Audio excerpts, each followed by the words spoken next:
All right, Raiders fans, buckle up because we need to dive deep into the state of our beloved Las Vegas Raiders. And yes, it's a conversation that's going to ruffle some feathers. First things first, let's talk about what just happened against the Texans. That game was by far one of the most exciting Raiders performances we've seen this season.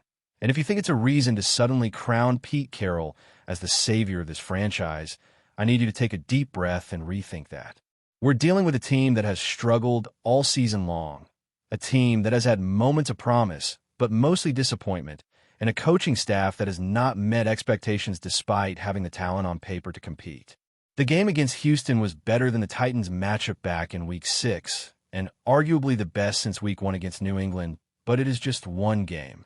One good performance does not erase the long list of failures and missteps that have defined this season. Now, let's address Pete Carroll himself. The man is 74 years old, an NFL legend in his own right, and there's no doubt he brings experience and a certain charisma to a locker room. He's respected, he's loved by many, and he wants to continue coaching this team. He said as much after the Texans game that he would love to stay, that he feels connected to the players and the city. But here's the hard truth. Experience alone is not enough. At this point, Carroll is not the right fit for the Raiders' future. This team needs energy, innovation, and a coaching mindset that can fully harness the young talent emerging on a roster. Yes, giving him another season might seem tempting after a close game, but it's a short-sighted move that could hinder the development of the team in the long run. The argument that Carroll deserves a second chance because the Raiders are not far off from being competitive simply doesn't hold water. The truth is, the team has been inconsistent, the offense has struggled, and the defense has been erratic at best. Without major changes, Carroll's return would only perpetuate the same issues that have plagued the team this year. Let's break down why keeping Pete Carroll is problematic. First, it's about the supporting staff. If Carroll remains, Brennan Carroll is likely to stay as well, which doesn't solve the long-standing issues on the offensive line. Without investing in a competent offensive line, hiring the right line coach, and securing a capable play caller, any progress made is going to be limited. Greg Olsen has stepped in admirably, but he cannot be the linchpin that fixes systemic issues. And what offensive coordinator is going to willingly work under a 74-year-old coach whose system is rigid and whose track record this season has been shaky? Top-tier coordinators and playmakers want to work in environments that allow them to thrive, not be constrained by outdated schemes or poor decision-making at the helm. Keeping Carroll risks alienating potential hires who could actually push the Raiders forward. Next, let's consider the players. The young talent on this roster is exciting. Gentry has shown flashes of brilliance as a running back, combining power and agility to make plays when given the opportunity. He's not just a threat on the ground. His ability to stretch the field as a receiver opens up offensive possibilities. Trey Tucker and Jack Bess provide versatility in the passing game, giving the team options to move the chains and create mismatches. Brock Bowers and Michael Mayer as tight ends give the offense unique weapons, and if developed correctly, they can be key contributors for years. Yet, much of this youth movement has only happened because injuries force Carroll's hand. The coaching staff has been slow to trust the younger players, often favoring veterans who have not delivered, which raises questions about long-term strategy and player development. If the team truly wants to compete at a high level, they need a coach who is willing to fully embrace this young talent and build a system around their strengths, not one who hesitates to adapt and experiments only when circumstances force it. The offense has potential, but potential doesn't win games. Gentry had a standout performance against Houston, rushing for over 100 yards and scoring, even breaking free for a long reception. The passing game showed glimpses of promise, with Tucker and Bess making key plays in the tight and contributing in critical situations. But despite these flashes, quarterback play remains an issue. Geno Smith has moments of brilliance, but he also makes questionable decisions that can turn the game. Pick sixes and unnecessary risks have been recurring problems, and no single good performance can erase a season of inconsistency.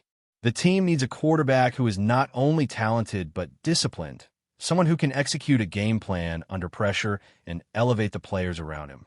Without that, the offense cannot reach its potential, no matter how many weapons are on the field. Defensively, the Raiders showed improvement, but it was a rare performance rather than a standard.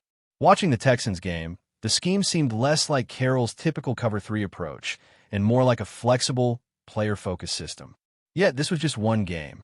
Defensive consistency has been lacking all season. Linebackers and secondary players have had flashes of effectiveness, but the overall unit struggles with communication, assignments, and execution.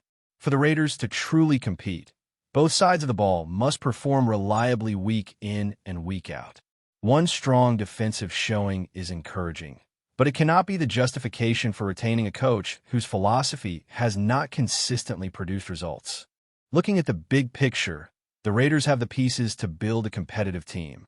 The young skill players are developing, there are promising draft options coming up, and financial flexibility exists to improve the offensive line and invest in talent.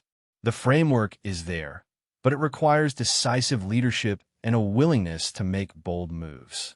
Sticking with Pete Carroll is a risk that could stall this momentum.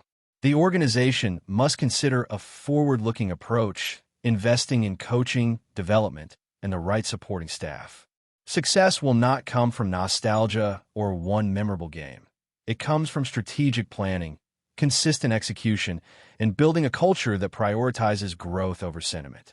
If the Raiders aim to transform this team into a perennial contender, the next head coach must be someone who can implement a modern offensive system, maximize the potential of emerging talent, and make critical in-game adjustments without hesitation. The current staff has shown moments of competence, but lacks the consistent strategic vision needed to compete in today's NFL. The choice is clear.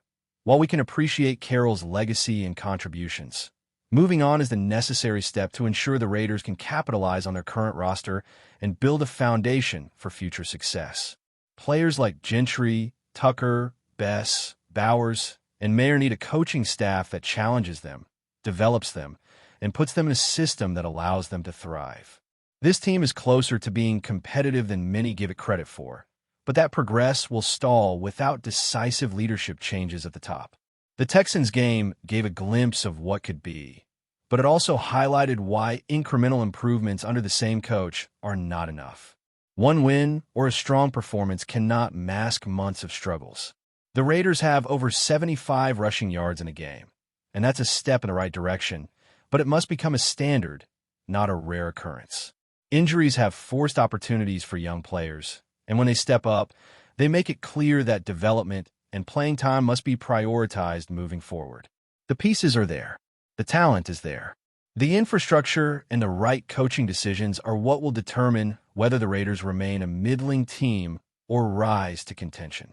The focus must be on creating a sustainable, competitive team. That means evaluating coaching effectiveness objectively, not based on sentiment or isolated victories. Gentry's running ability, his versatility in receiving, and the complementary skill sets of the young receivers and tight ends give the Raiders a strong foundation.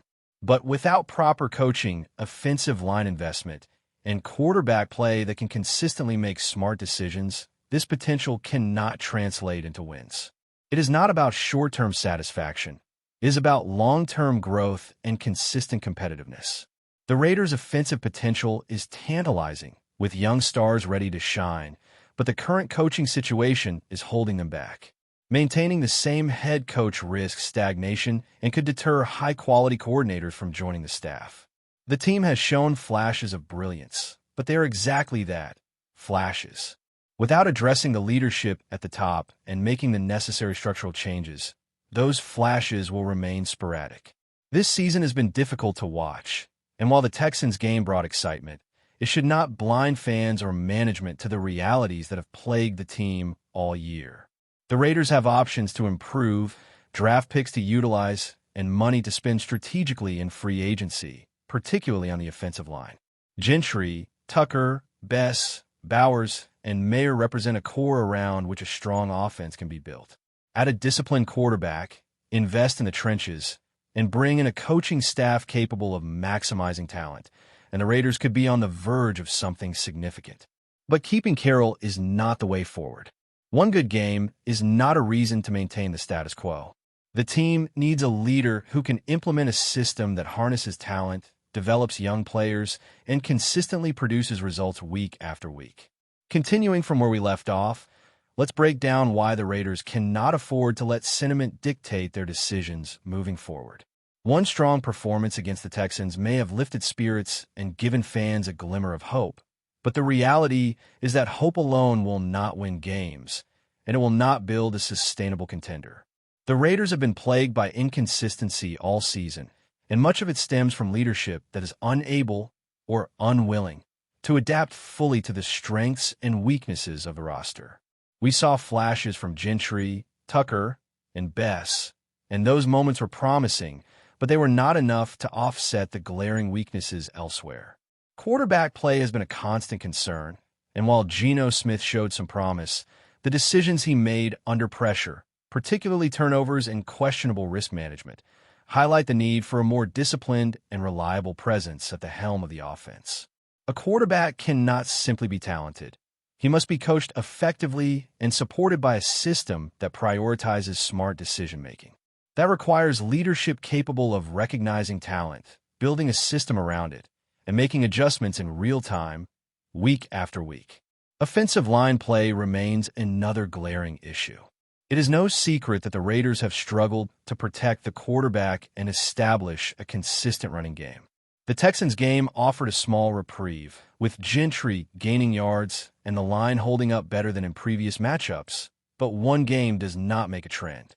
The team has the resources to improve significantly here, with financial flexibility to invest in top-tier offensive linemen, both through free agency and the draft.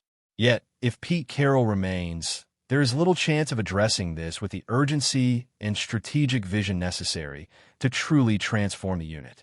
Keeping the same coaching philosophy and personnel risks repeating past mistakes, with incremental improvements that are insufficient to elevate the team to consistent competitiveness. The Raiders need a head coach and offensive coordinator willing to build from the ground up, design a system that fits the players, and demand accountability at every position. Before we continue, don't forget to subscribe to our channel and give this video a like. Your support helps us keep bringing you the latest updates on our Las Vegas Raiders. And don't be shy. Drop your thoughts on the news in the comments below. In what could be one of the most talked about moves of the offseason, whispers around the league suggest that the Las Vegas Raiders have outmaneuvered the Denver Broncos to secure the services of standout cornerback PATRICK SURTAIN II.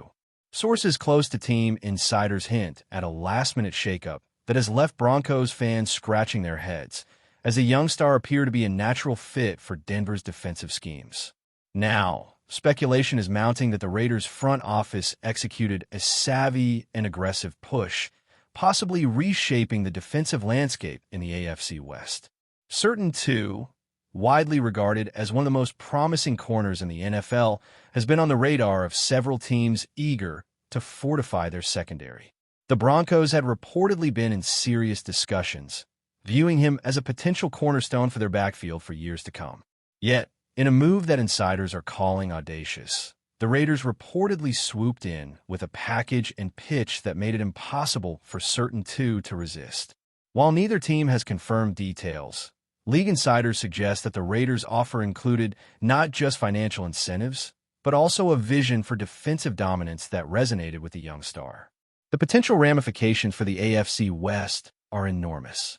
If the rumors hold true, the Raiders would instantly upgrade their secondary, pairing SURTAIN II with a roster that has been hungry for a playmaker capable of shutting down elite receivers.